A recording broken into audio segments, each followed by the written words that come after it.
میں ایک جگہ گیا تھا گلبرگہ میں، بہت برسوں پہلے کی بات ہے. ایک حافظ صاحب تھے ہمارے، دیہات کے آدمی تھے، لیکن انہوں نے تصحیح کی تھی اچھی طریقے سے، اچھی تصحیح کر کے پھر گئے تھے. ان کو جگہ جگہ مکاتب میں لگا دیا گیا تھا، وہ مکاتب میں پڑھاتے تھے. میں جب بھیجا گیا فیض العلوم سے ان مکتبوں کے امتحان کے واسطے، تو جا کر کے 3 یا 4 مقامات پر الگ الگ جگہوں پر وہ پڑھاتے تھے مکتب. ہر جگہ کے بچوں کا جا کے میں نے سنا. ایک غلطی تھی جو چاروں مکتبوں کے 100% بچے کرتے تھے. ہر بچہ وہ غلطی برابر کرتا تھا، ہر بچہ وہ غلطی برابر کرتا تھا. باقی اچھا پڑھے، اچھا سنائے، لیکن وہ ایک غلطی 100% بچوں میں تھی. ہم بالآخر اس نتیجے پر پہنچے. بعد میں عصر کے بعد بیٹھے ہوئے تھے، حافظ صاحب بھی آئے، تو حافظ صاحب کو میں وہ جگہ پر پڑھنے کے لیے بولا، تو انہوں پڑھے، انہوں بھی وہ غلطی کرے. تو معلوم یہ ہوا کہ صاحب ان کی غلطی جیسے خوبی 100% بچوں میں آئی، غلطی بھی 100% بچوں میں آ گئی. سمجھے؟ وہ ایک غلطی سب میں تھی، سارے بچے وہ غلطی برابر کر رہے تھے پڑھنے میں ایک غلطی.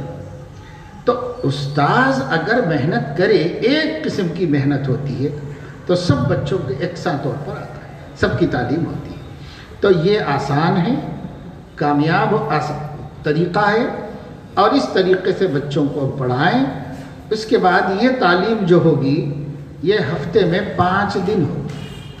اب ایک دن تو چھٹی میں چلے جاتا ہے، تو 6 دن رہے، 6 میں سے 5 دن یہ تعلیم ہوگی، اور 6ٹھے دن یہ تعلیم نہیں ہوگی بچوں کی، بلکہ 6ٹھے دن بچوں کو اطراف لے کے بیٹھ کے ان کے درمیان کرسی رکھ لے کے بیٹھنا اور ان کی ذہن سازی کی کوشش کرنا.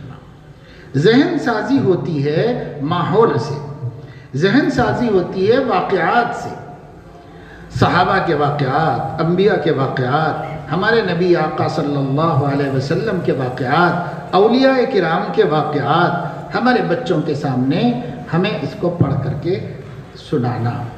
تقریر نہیں کرنا. جو بھی کریں گا یہ کام، تقریر نہیں کرنا. تقریر جمعے میں کرتے ہیں، بڑے بڑے مجموعوں میں کرتے ہیں. یہاں بچے ہیں چھوٹے چھوٹے قد بیٹھے ہوئے ہیں، سب ان کے ساتھ بے تکلف گفتگو کرتے ہوئے سنانا، یا عام الفاظ میں یوں کہیے کہانی کی طرح سنانا. دادی ماں نانی ماں بچی کو گود میں بٹھا لے کے کہانی جیسا سناتے ویسا سنانا. اب انہوں چوہے بلی کی کہانی سناتے، آپ انبیاء کی سنائیے، اولیاء کی سنائیے. واقعے کو کہانی کہتے ہیں، لیکن انداز کہانی کا دلچسپ بنا کر دلوں میں اتارنا ہوتا ہے. اس لیے کتاب پڑھ کے سنانے کا بھی فائدہ نہیں، تقریر کرنے کا بھی فائدہ نہیں. ایک واقعہ آپ پہلے پڑھ لیجئے، اچھی طرح سمجھ لیجئے، اس واقعے میں تبدیلی نہیں ہونا، غلط نہیں بتانا اس کو، اور ایسا انداز نہ ہو جس سے وہ نبی ولی کی توہین ہو، خدا نخواستہ ایسی بے ادبی بھی نہ ہو. اب مگر صرف یہ ہے، صرف بولنے کا طریقہ بچوں کے حساب کا رہنا. بچے سمجھ لینا، خوش ہو جانا، جی لگا کے آنکھیں پھاڑ کے کان لگا کے سنتے، اور بہت خوش ہوتے، اور چھٹی کی دیر رہتی ان کو بھاگ کے جا کے گھر میں جو پہلے ملا اس کو سنا دیتے، جو ملا اس کو پکڑ کے آج کا واقعہ سنا دیتے. کیونکہ بچے کہانی سننا چاہتے ہیں، سنانا چاہتے ہیں. ہم انبیاء کے واقعات کو کہانیاں بناتے، بچوں کے حساب سے سنانے کو کہانی بولتے. واقعہ سچا ہوتا ہے، واقعہ قرآن کا لے لو، واقعہ احادیث کا لے لو. ہم کو من گھڑت قصوں کی ضرورت نہیں. ہمارے پاس قرآن حدیث میں اتنے واقعات ہیں، ہمارے اولیاء کی زندگی میں اتنے واقعات ہیں جو عقیدے کو بنانے کے لیے کافی ہے. توحید کا عقیدہ، اتباع سنت کا عقیدہ، نبی سے محبت کے عقیدے، یہ سب قصوں کے ذریعے سے بناؤ. یہ 6ٹھا دن ذہن سازی کا ہونا چاہیے، بچوں کی ذہن سازی، تاکہ بچے مومن کامل بنتے رہیں، بے ارادہ، بغیر کسی شعور کے، مگر مومن کامل بنتے رہیں. دل میں رگ و ریشے میں یہ باتیں بیٹھتی ہیں جو ان کو کبھی اس کے خلاف سننے نہیں دیتی. کبھی بڑے ہو کے بھی سنائے گا کوئی تو وہ نہیں کہیں گے نہیں نہیں نہیں ایسا نہیں ہے، ایسا ہے. اپنی اپنی معلومات کو کوئی جھٹلانے نہیں دیتا.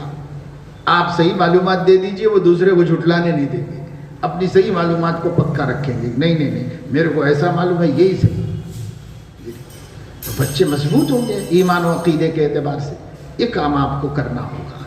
اور اب رہ گیا یہ مسئلہ کہ بھئی پڑھانے کو تو چلو اس طریقے سے جتنے بھی مل جائیں ہم سب کو بٹھا دیں گے مکتب، کام شروع کرا دیں گے، لیکن یہ جو چھٹے دن کا کام ہے سب نہیں کر سکتے. تو آپ ایک عالم کو مقرر کر دیجئے جس کا کام یہ ہو کہ وہ چھٹے دن وہ جائے، اور ہر مکتب کا چھٹا دن الگ ہو. اس مکتب میں ہفتے کو، اس مکتب میں اتوار کو، اس مکتب میں پیر کو، منگل کو. تو یہ مولوی صاحب بھی 6 دن جائیں گے پورے. ان کو بھی وہی جو نذرانہ ہم دے رہے ہیں مدرس کو، ان کو بھی دیجیے. یہ بھی 6 دن اٹینڈ کر رہے ہیں، جا رہے ہیں وہاں پر، اور آج یہاں سنایا، کل وہاں سنایا، پرسوں وہاں سنایا. ہمارے 6 مکتبوں کو انہوں نے کور کیا. اور اس طرح ہمارے بچوں کو ذہن بنا، یقین بنا، اللہ کی محبت بڑھے گی. ایک ہفتہ کر کے دیکھیے تجربہ، بچوں کے اندر کس قدر یقین پیدا ہوگا.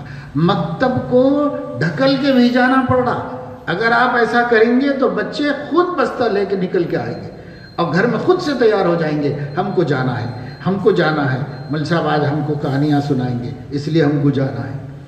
تو ہم لوگ کیا جلاد بن جاتے ہیں؟ جلاد بن جاتے ہیں تو بچے آنے کو روتے مکتب کو.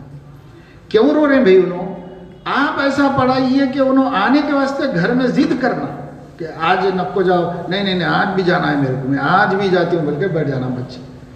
ہم ایسا پڑھانا. تو پڑھاؤ بولتے ہمارے ہاتھ میں خمچی آ گئی، پڑھاؤ بولتے ایک لکڑی لے کے بڑا شروع کرے تو کہاں سے ہوتا؟ اس کو ایک دھپا مارے، اس کو لوچے، اس کا کان پکڑے.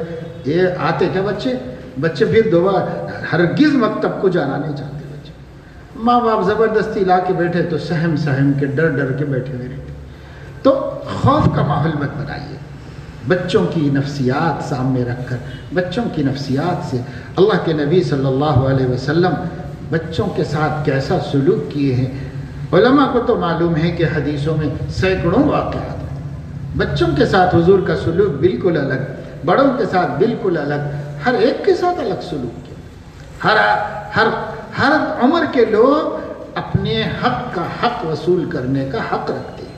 ان کو ان کے حساب سے معاملہ کیجیے. اس کے واسطے ہمارے مکتب کے معلمین کا ایک تربیتی مہینے میں ایک دن تربیتی نشست بھی ہو، جس میں مکتب اچھا چلانے والے لوگوں سے ایک گفتگو کرا دی جائے.